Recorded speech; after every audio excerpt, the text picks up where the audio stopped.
Howdy, my name is Dakota Robertson, founder of Growth Ghosts, and you are listening to EA Interviews. EA Interviews, episode 489. Inspiration, transformation, success stories, and the imperfect action round. 7 days a week.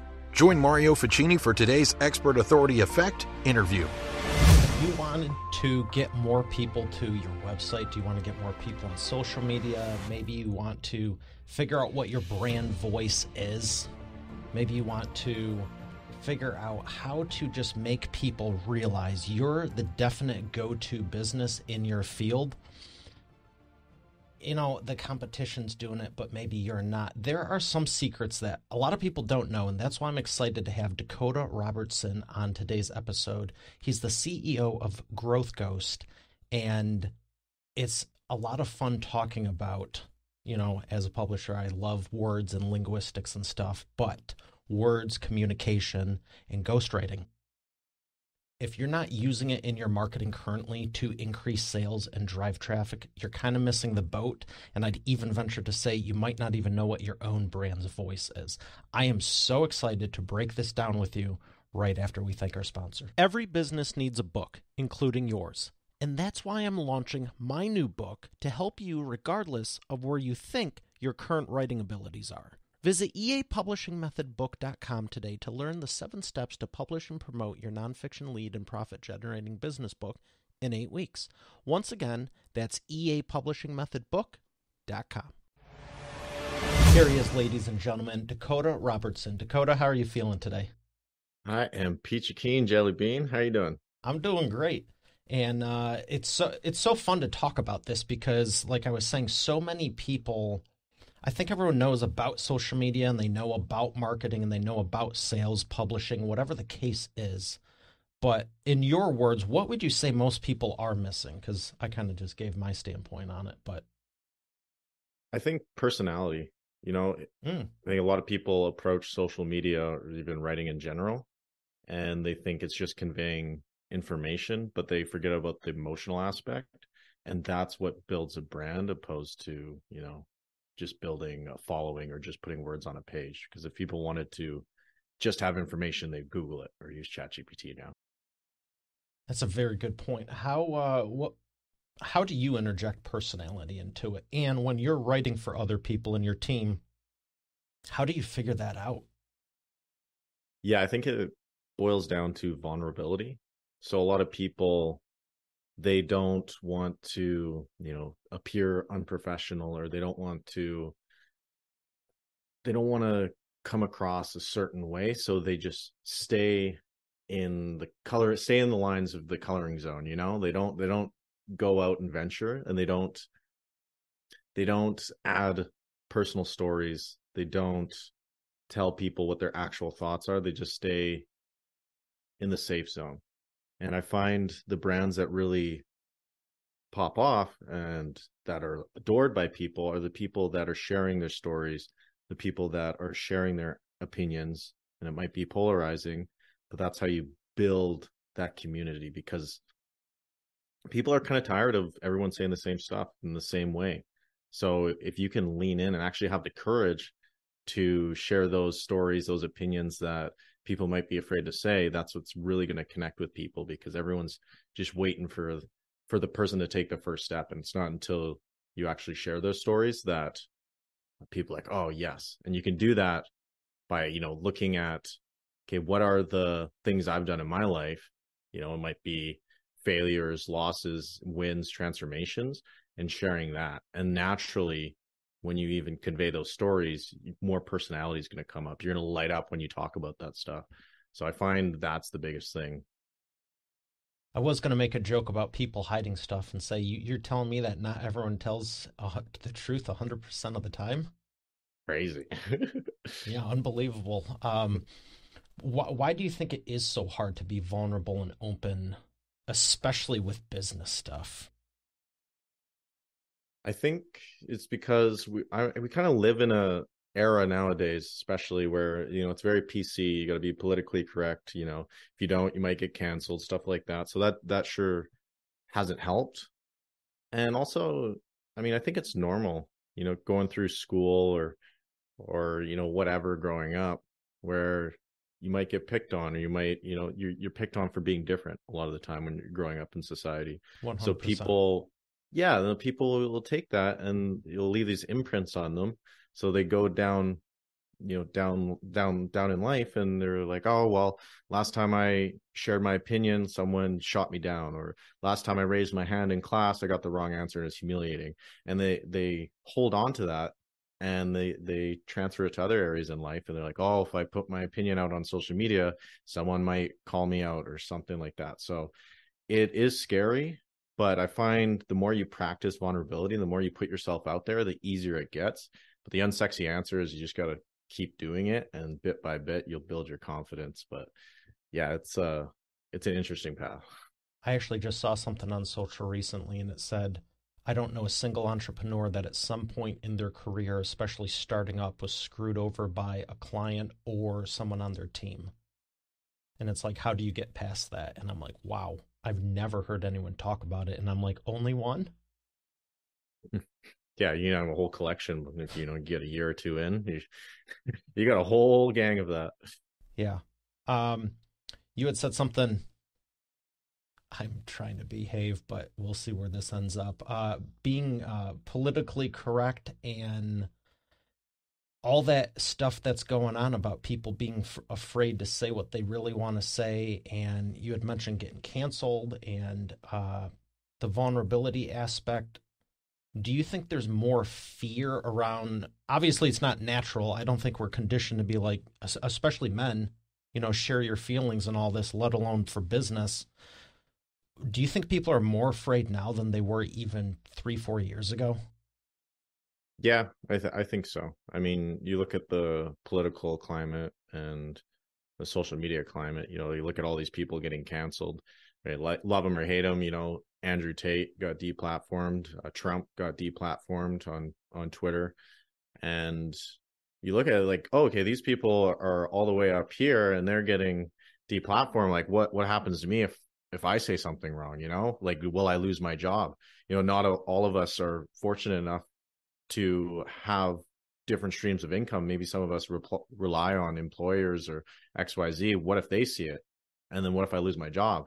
Maybe I got a mortgage, kids to feed, and all of that. And that kind of keeps you afraid. So I think 3-4 years ago, it was easier to voice your opinions. And then nowadays it seems like it's getting worse and worse. But I feel like we're getting to a point where people are getting kind of fed up with it and they're pushing back. So I don't know. I'm going to be interested to see where it goes in the next 2, 3, 4, 5, 10 years. Yeah. I'm smirking because you said you think people are getting fed up with it. Yeah. I think so too. Yeah. Since you brought up just this whole vein, especially with the political side, you had talked about polarizing. Now, I have my stance on this. I want to know yours, especially from a marketing standpoint. Yeah. So I think people create polarizing content for the sake of it to get views and all that stuff. And I'm not really for that. I think if you hold polarizing views, then yes, absolutely. But if you're manufacturing it for the sake of marketing or getting clicks, I'm not for that. I like leaning into who you are Authenticity. and not exactly. Yeah. I mean, sure, you can, maybe exaggerate a little bit, like certain parts of you. But I think if you're creating this whole new persona, that's what I'm not really for. I like when people, they're true to themselves. I think that's pretty cool. But I mean, to each their own. I have different ways of doing stuff than other people, but yeah. I'm in agreement. I've seen people they're super chill and super nice. Then all of a sudden you get an email and they're like, rah, rah, rah. I'm like, what in the heck is this?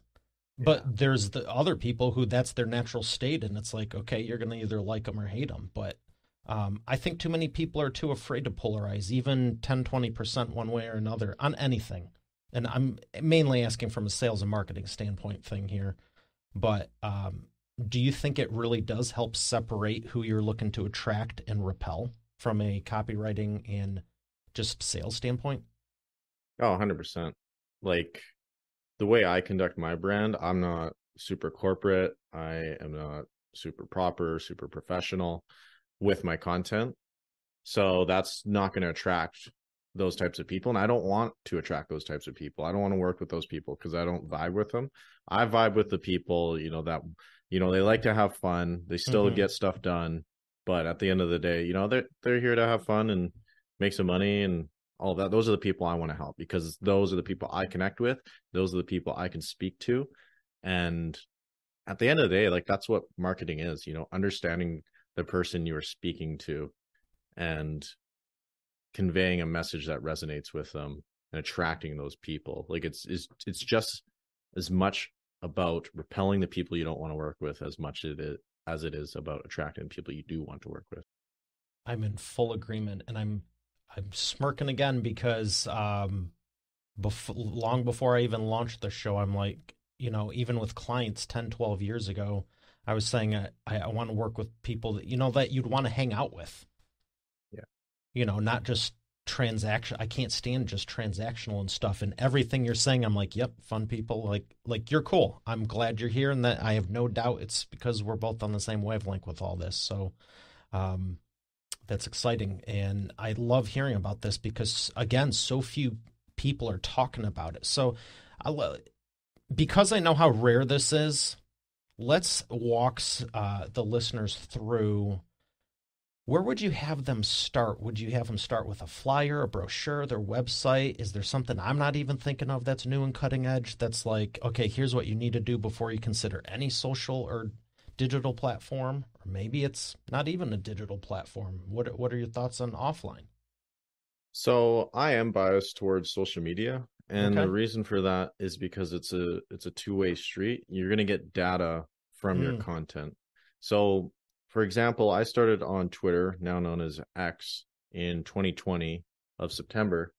And, I didn't know what my brand was going to become or where I was even going. I was just, okay, I'm just going to start posting and see what happens.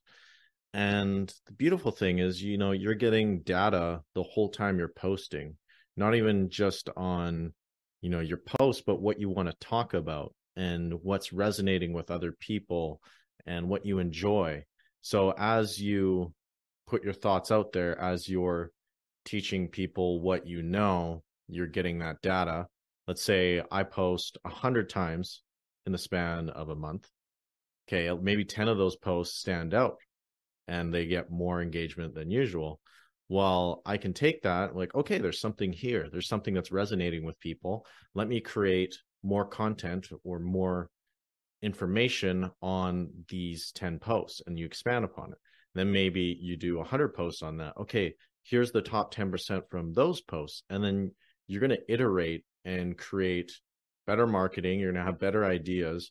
And then you can use that and create products, services, and all that is going to resonate further with people. So it's super powerful for not just when you have everything figured out, but figuring stuff out. And then on top of that, you're going to connect with other people in your space just naturally. If you're posting content on X, Y, or Z, you're going to find more people in that area. So it's super powerful, and it's totally changed my life. And if you're consistent for 8, 12 months, it's crazy, as long as you're taking that data and you're iterating upon it and refining it. So I'm laughing because you said X, Y, or Z, and now the platform is X, and I was just wondering if Y and Z are coming out next. But Yeah, that's um, the add-ons. the consistency is key. Is Twitter your favorite? Is there anything better? And what are your thoughts on LinkedIn? Yeah, so I have 240,000 on Twitter, 200,000 on Instagram, and then 35K on LinkedIn. And the only reason I've grown on those other platforms, aside from Twitter or X, whatever you want to call it, is because Y or I've Z? taken, yeah, X, Y, or Z. I've taken the best performing tweets, posts, and I repurpose them on LinkedIn. I repurpose them on Oh, Instagram. And again, it's that data, right? So I was able to see what are the top posts I have on X. Okay, it's this one, that one, that one. Let's take those posts and put them on Instagram because the ideas are validated. So I use Twitter X as my Testbed testing mechanism because it's so easy to create the post. I can whip out a tweet in 10, 30 seconds, post it. Okay, this one got 100 likes. This one got 1,000 likes. Like, okay, there's something here with 1,000 likes. Let's test it on other platforms. And it turns out that the stuff that works on one platform usually resonates with people on another platform because at the end of the day, we're all humans. Obviously, you got to adjust it and a we're little all bit on the same platforms, all of them. Yeah, exactly. Yeah, 100%. And so you got to adjust it a little bit toward the platform. So LinkedIn likes actionable tips a bit more than Instagram. Instagram likes video a bit more than Twitter. So you got to do a little bit of adjusting, but I found it's been fantastic. What's Twitter like the most? Frequency? Twitter is all over the place, but Twitter really likes, it fluctuates. It likes actionable tips.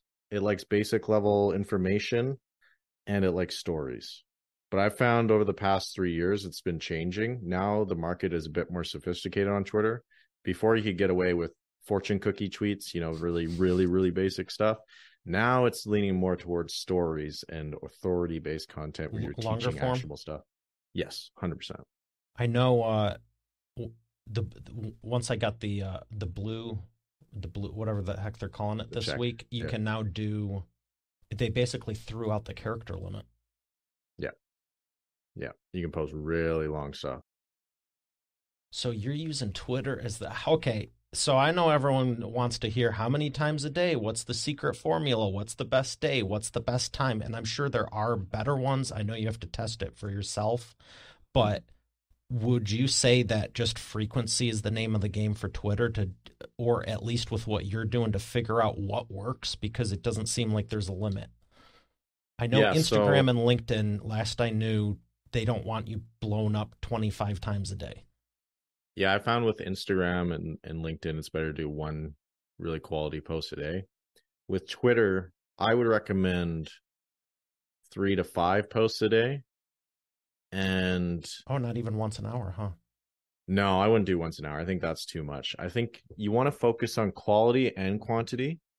But yeah, I found if you are tweeting too much, like say 24 times a day, then you're not going to be able to maintain quality. And then that's going to hurt your overall brand because you're just, funneling dog doo-doo on the timeline. You're trying to,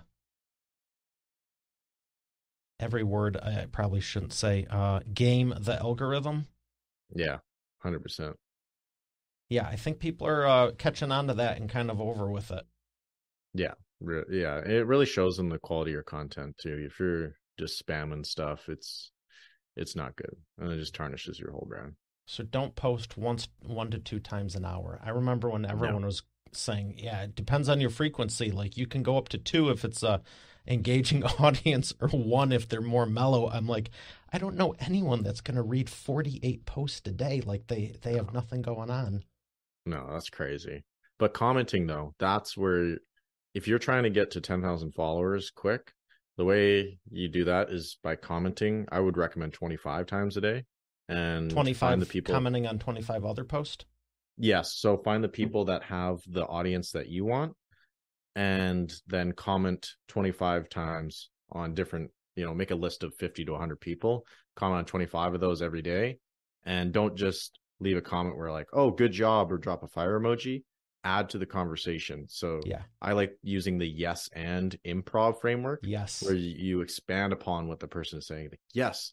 And from my experience, or I had this one time, add your own nuance, your own experience to the original post. So Twitter's the test bed. You copy it and repurpose it to Instagram or Reels or whatever Y or Z is called this week. LinkedIn. What do you do with TikTok, Pinterest, and YouTube? So I don't touch Pinterest. With TikTok, I haven't really gotten on there yet, but I'm going to take all my Instagram reels and I'm just going to throw them on TikTok. And then YouTube, I just started creating long form content on YouTube.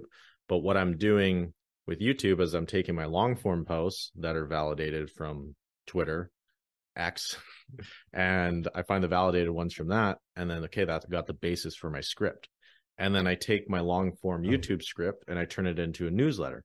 So it's finding different ways to recycle content, because once you are trying to grow on all these platforms, trying to create separate content for each one is just unmanageable. So you got to find ways to, repurpose. And I would have to say most people probably don't have a 25 to 35 plus person content creation team. And even if you did, it just seems sloppy. Yeah, 100%. It's like, even if you have the army to do it, like you go fight behind that tree, you go over this one, like it just seems disjointed. Yeah, it's a mess if you bring too many cooks in the kitchen. So I like keeping a lean team. I got probably like 5 people I work with. Yeah, I was thinking of, because everyone uses the example of like, oh, I'm going to do what Gary Vee does. I'm like, he has like 9 companies and like hundreds of people and like dedicated people to just follow him around and film stuff constantly. Yeah, it's not really ideal for most people, I'd say. So let's go back to this. I'm going to say the bird one, because I feel like the name just changed since we started. But can you go deeper with this? This is fascinating. Oh, yeah. So you do it on Twitter, obviously repurpose it on the others. What else is part of your strategy for the Twitter? Like, how do you decide what are the 3 to 5? And I'll just ask you a follow-up. What if you want to do 6, 7, or 8? Like 8 a day, every 4 hours? Is there like a way you should stagger it, or is it really just, you probably shouldn't do 3 in the morning and then 6 at night and skip the middle of the day? Yeah. So the way I like to break Twitter down, or social media in general, is you have 3 categories you want to hit. You have growth content. So that's trending topics, ChatGPT back in, a few months ago. Or celebrities, like people that are well known within your niche, like anything that's popular right now. So you want to touch on those topics and kind of tie it back to your brand. So if I was a writer, for example, and I was creating writing content, well, when ChatGPT was hot, maybe I would talk about the different ways you could incorporate it in your writing content. Or maybe, someone like Stephen King, he's really well known in the writing community. Okay, maybe I could do a breakdown of Stephen King's top writing tips, and I could make content on that. And that's what I create growth content, because I want to get a lot of eyeballs on my account. I want to get people familiar with who I am, because there's something in psychology called the mere exposure effect, where the more you tend to see something, the more you tend to like it. And if you like something, you're going to follow that thing. You're going to click on that thing. You're going to engage with it. So there's growth content. And then there's also authority content. So this is very crucial, because a lot of people on social media, they're just creating fluffy motivational content. And that's all fine and dandy. But why do we follow people? Well, it's because they are giving us some kind of incentive to follow. And what better way to incentivize people to follow us than to solve people's pain points, or solve their, desire to get to a desirable outcome, to get them closer there. So you do that with authority content, and that's actionable advice. If I'm a writer, give you actionable advice on writing. And what that's also going to do is increase my perceived authority. Because if I'm the guy that's teaching you how to write and giving you all these tips, who you're going to go to when you want to pay someone for a writing product or, writing services. So that's going to help you monetize social media. And then we have the personal content, and that's, your story, your opinions, your worldviews, stuff you got going on in life. And that's going to create relatability with your audience. They're going to be like, oh, I know that person. I feel a connection with them. And that's going to increase the engagement, because, they're going to keep coming back to your stuff because they feel that connection. So I call it the GAP framework, growth, authority, personal content. And when you combine all 3, it has a synergistic effect where people know, like, and trust you, and ultimately they buy from you. So that's the way I think about the categories of content. And, I'll create, 1 to 5 pieces of content a day, trying to hit each bucket. And I mean, yeah, you can totally up the volume of that to say 8 to 10 pieces of content a day. I just found, okay, I just want to create quality content. And if you can create quality content with 10, 20 pieces of content a day, absolutely go for it. But you want to maybe start out small. Okay, see how you're doing with 5 pieces of content. Is this sustainable? Yes. Okay, you can up it. And then also look at the data. All right, am I getting less engagement if I up the content? Are people just sick of seeing my face? And maybe bring it back. So that's where the iteration comes into play. And you want to, test different stuff, experiment. And I find over time, you get your flow, you find your schedule. Okay, I can do this much without burning out. Let's keep this going. And so then it's not so much don't go a hard and fast rule, don't go over 4, 5, 6 times. It's just you found that's what works best for you and your content, maintaining it, consistency and everything. 100%. Like I've seen people write one thread or long post every day, and sure, they've grown a crazy amount, but then they would get burnt out and they quit Twitter. They're growing, but if it's not sustainable, you're SOL. And then in terms of the actual posting of the content, what I do is I will post at like 4 a.m., 6 a.m., and 8 a.m. or something early in the morning. And then you can use a third-party scheduler like Tweet Hunter. I was just going to say, you wake up early, huh? Oh, hell no. I'm not doing that. But you can use a third-party scheduler like Tweet Hunter or Hype Fury, and you could schedule those tweets in, so you don't got to wake up.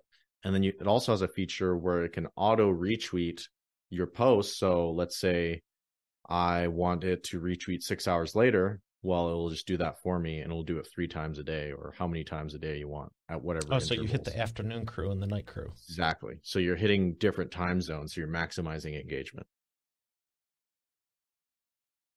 So many questions, so many jokes. Yeah. I'm in a full agreement with you. When you said 4 a.m., 6 a.m., I'm like, dedicated to your craft.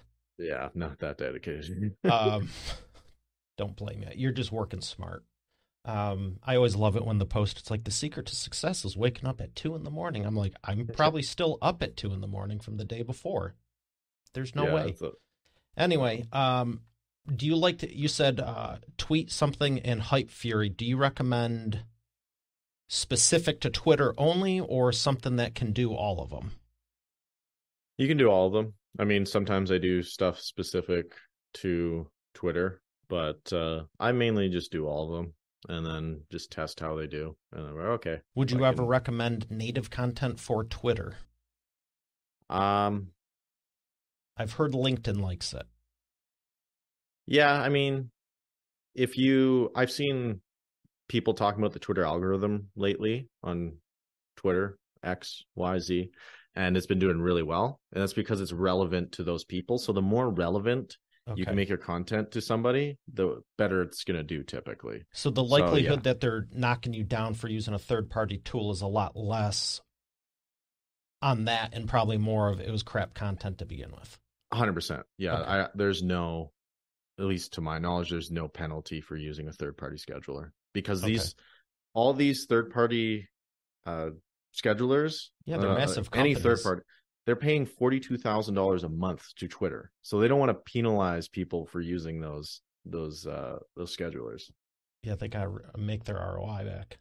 Yeah, 100%.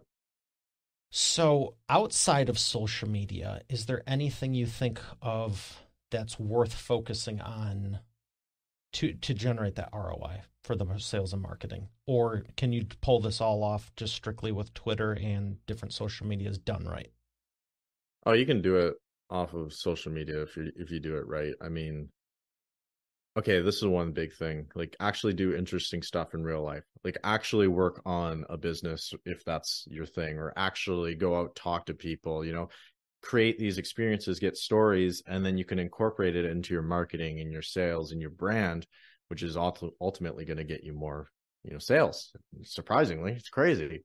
But I mean, if you're just sitting on Twitter all day and you're just consuming, social media posts, I mean, you're not really doing anything interesting, and you're not going to be interesting or create interesting content if that's all you're doing. You got to go out and do stuff.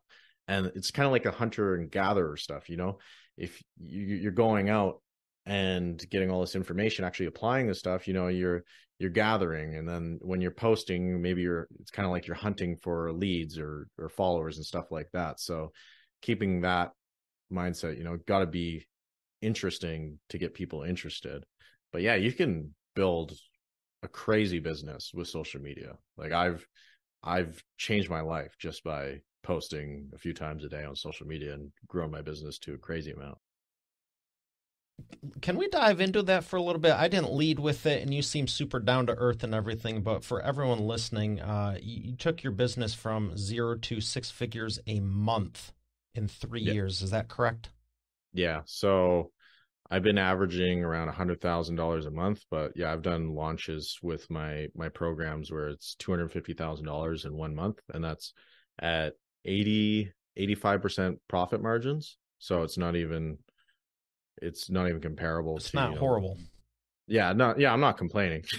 I don't have a business degree. I don't have a marketing degree. I don't have a writing degree, English degree, sorry. See, but yeah, it's absolutely mind blowing what you can do because you are building leverage. Like if you build an audience of 10,000, 50,000, 100,000 people, those are people that know, like, and trust you to some degree. And that's going to compound over time. Like you get to 10,000 followers, if you post a few tweets a day, you're going to grow like a bit more because more people seeing that stuff, more people are sharing your post, and then it gets more exposure. Like I tweet a few times a day and I grow by a few hundred followers. It's absolutely nuts, the exponential returns you get from social media, which you can't get with paid ads. Sure, you can get a lot of customers with paid ads, but it's $1 in, and you get some kind of return, hopefully. But those are people that don't really know, like, and trust you, and ads don't compound. As soon as you stop putting the dollars in, you stop getting the traffic. Social media, sure, at the start it's hard to build, but long term, man, it's unmatched. How long could you do it now if you were starting from scratch, like today, when we're done with this episode? How long would it take you? What did you do? So you said in 3 years. What did you do in the first year? Was it just all foundational, and then year 2 it started taking off, or did it only take 6 months and then it just kept growing? Yeah, so I wish I could say I was just some genius and I figured it out from the start, but like first 3 months only grew to 750 followers, and then I restarted my account, and then it took me a year to get to 12,000 followers, and then And that's my not second horrible. year. Yeah, I mean, yeah, it was good. I mean, I was obsessed with Twitter though. Like I was going hard. And then the second year, like year 1 to year 2, that's where it really started to click for me. Mm-hmm. And I went from 12,000 to 100,000 followers. And then now Okay. I think year 2 to year 3, 100,000 to I think 240 something thousand followers on Twitter alone. So then the other social media platforms, that's a different story. But yeah. Yeah, and I've noticed that exponentialism on with people, where when you have 250,000, 500,000, 1 million followers, you do put 1-2 posts out and you gain. I saw someone a few months ago was like, I gain more followers now than I did in the first 3 years, and I'm thinking of YouTube because I'm on there a lot, but it was just like, wow, it's unfathomable. I mean, you're saying you got what to 750 the first year, and now you get a few hundred a day. Yeah. It's pretty nuts, especially once it clicks. You're like, oh, I just got to do X, Y, and Z. But it takes all that time to acquire that knowledge. But like once you get it, you get it. You're like, okay, just do X, Y, and then. Could you do 3 years in 1 year now? I believe I could. Yeah. How important are the hashtags? Not at all. I think they hurt your content more than anything, to be honest. So how do you get people to find you and like pinpoint it? Like, does the algorithm just figure out, oh, you said the word here, and they send it to the people now? Yeah, so there's content, which is king, and then there's distribution. That's how I break down social media. So content, is content. Mm-hmm. Distribution, that's traffic to your content. And there's different ways we can acquire that. So the easiest way, or the cheapest way, is commenting a bunch. So finding the accounts that have the audience you want, comment on their stuff every day. What that's going to do is get the attention of the original poster, and hopefully over enough time, they're going to, oh, I like the comments of this person, I'm going to follow them. Then you get increased social proof, more credibility. But also, their followers are going to see your comments, and if they're good, they're going to click on your profile, they're going to check out your profile. Oh, okay, she talks about what I'm interested in. Let me check out some of their content. If it's good, they're going to follow you. So you can get traffic that way. And then you can also get traffic No one talks about this. I feel like I'm exposing the matrix here, but Please do. you can also buy retweets, comments, or whatever on any social media platform from a lot of these accounts. So you can go to people on Twitter that have big accounts, and if you see them retweeting people on their timeline, there's a good chance they sell retweets or they are trading with people in some form, engagement. So you can reach out to them, message them like, hey, don't explicitly say, can I buy retweets or do you sell retweets? Because you can get banned for that. It's against Twitter's terms of service. But you can say, hey, I'm interested in growing my account and I have a question for you that would involve some money. But it's better to ask off platform. Do you have Telegram or something like that? And then they'll be like, oh yeah, 100%. Like they'll usually know what you're hinting at. And then you talk on Telegram and then you could buy, retweets, like how much do you charge? So that's another way you can get distribution. And then the other way is, you can join Twitter Spaces or have an engagement group, stuff like that. Just kind of get your name out there. But yeah, those are some of the ways. Is there a percentage of 30, 40, 30 or 64? Like, how would you break down, like, should you be doing 80% comments and buying 10 or 20% and then doing Twitter Spaces 10 or 20%? Should you buy 60%? Like, how would you break it down, like, to have a nice balance of all of it?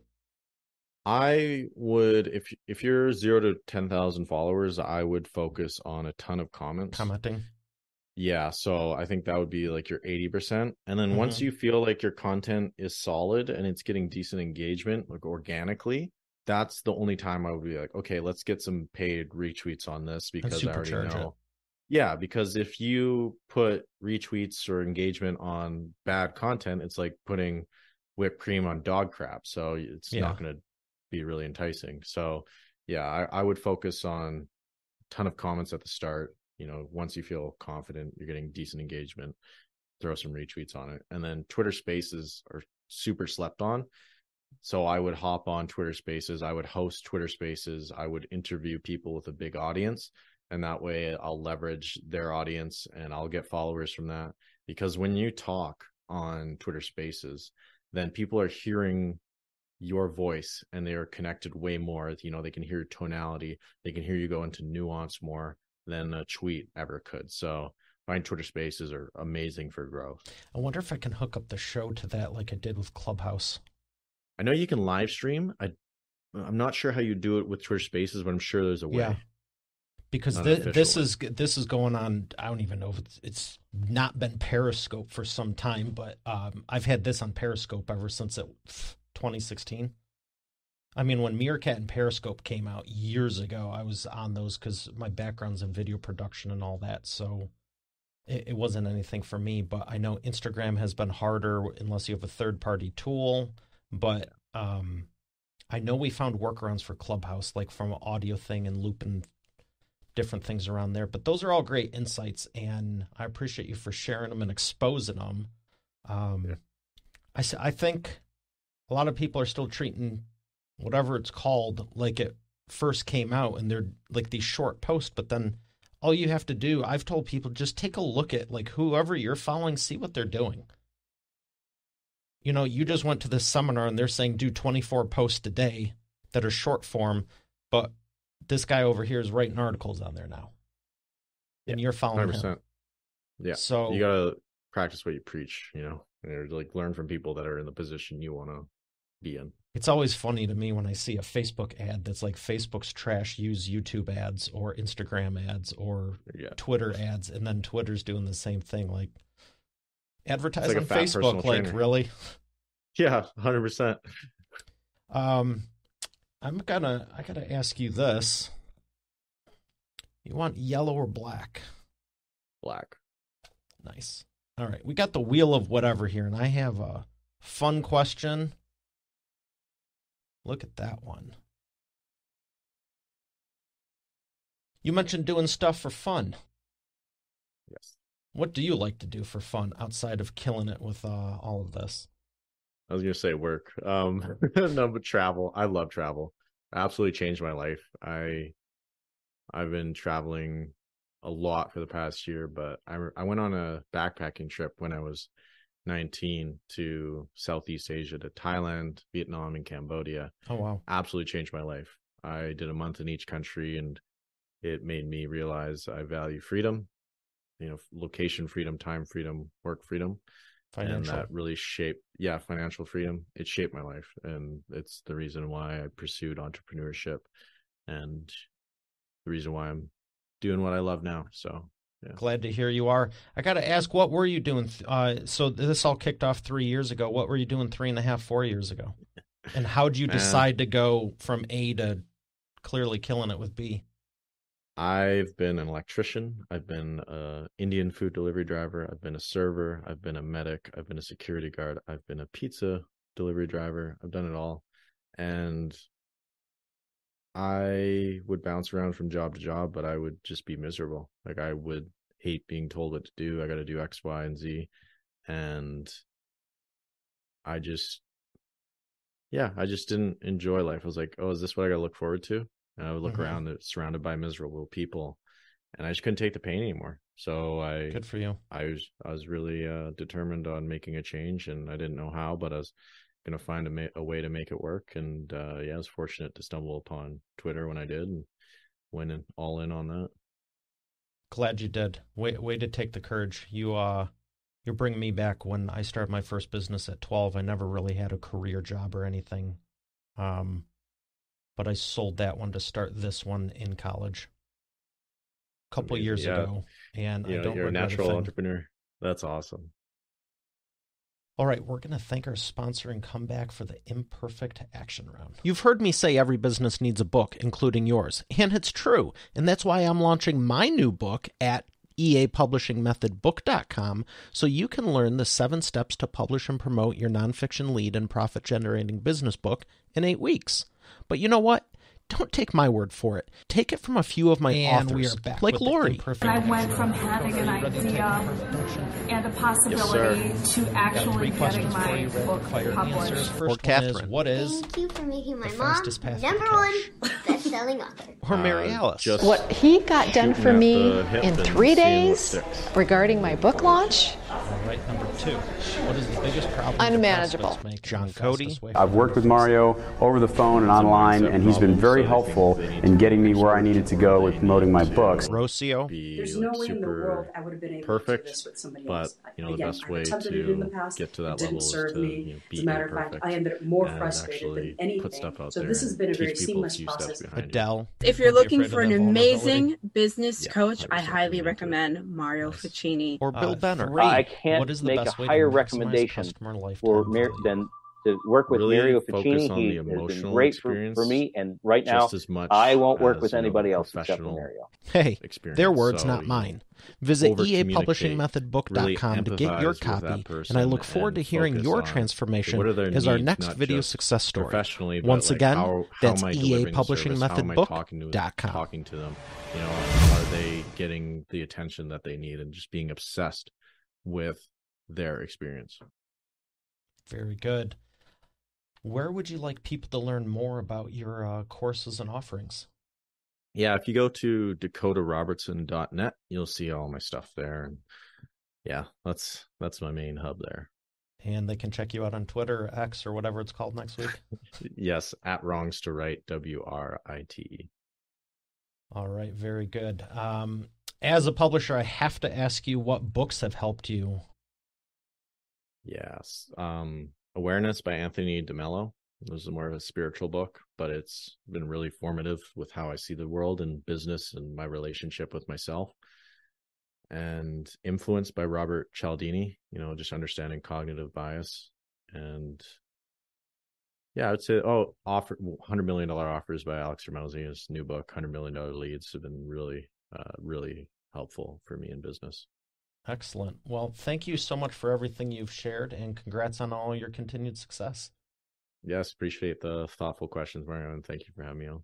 It was my pleasure. I wish we had more time, actually. But thanks again, and we'll see you soon. Amazing. All right, Expert Authority World, we have another great episode today. I'll see you on the next one. Have a great day, and God bless. You're already the expert, but have you transformed your expertise into a tangible asset that will generate qualified leads while increasing profit for you 24/7? And if so, how well are you promoting it? With my new book, The Expert Authority Effect Publishing Method, I take you through my process step by step. Visit eapublishingmethodbook.com today to learn the 7 steps to publish and promote your nonfiction lead and profit-generating business book in 8 weeks. Visit eapublishingmethodbook.com to get started now. Once again, that's eapublishingmethodbook.com. Thanks for listening to today's episode. I would love to know what you enjoyed most from it. If you haven't done so already, I invite you to connect with me on my new LinkedIn. You can go to it directly at eainterviews.com/LinkedIn. Once again, that's eainterviews.com/LinkedIn. Lastly, check out the full eainterviews.com site for complete show notes, the full interview video experience, links to the resources we mentioned, and more. Have a blessed day, and I'll see you on the next one.